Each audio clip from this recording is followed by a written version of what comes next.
தேசிய கல்விக் கொள்கையை ஏற்கும் வரை தமிழ்நாட்டுக்கு கல்வி நிதி தர முடியாது என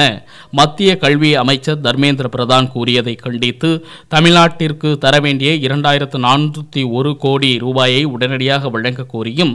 துணைவேந்தர் நியமனத்தில் மாநில அரசின் அதிகாரத்தை பறிக்கும் யுஜிசியின் அறிவிப்பை மத்திய அரசு திரும்ப பெற வலியுறுத்தியும், பொது பட்டியலில் உள்ள கல்வியை மாநில பட்டியலுக்கு மாற்றிடக் கோரி தமிழகம் முழுவதும் அனைத்திந்திய மாணவர் பெருமன்றம் சார்பில் கல்லூரிகளில் ஆர்ப்பாட்டத்தில் ஈடுபட்டு வருகின்றனர். அதன் ஒரு பகுதியாக திருவாரூர் மாவட்டம் மன்னார்குடியில் மன்னை ராஜகோபால சுவாமி அரசினர் கலைக்கல்லூரியில் அனைத்திந்திய மாணவர் பெருமன்றத்தினர் தமிழ்நாட்டிற்கு தர வேண்டிய ரூபாய் 2401 கோடி ரூபாயை உடனடியாக வழங்க கோரியும் மத்திய பாஜக அரசை கண்டித்து கண்டன முழக்கம் எழுப்பி கல்லூரி மாணவ மாணவியர்கள் வகுப்பை புறக்கணித்து கண்டன ஆர்ப்பாட்டத்தில் ஈடுபட்டனர்.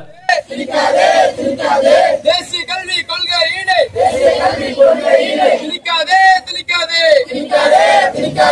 ஒன்றிய அரசு மோடி அரசு திணிக்காதே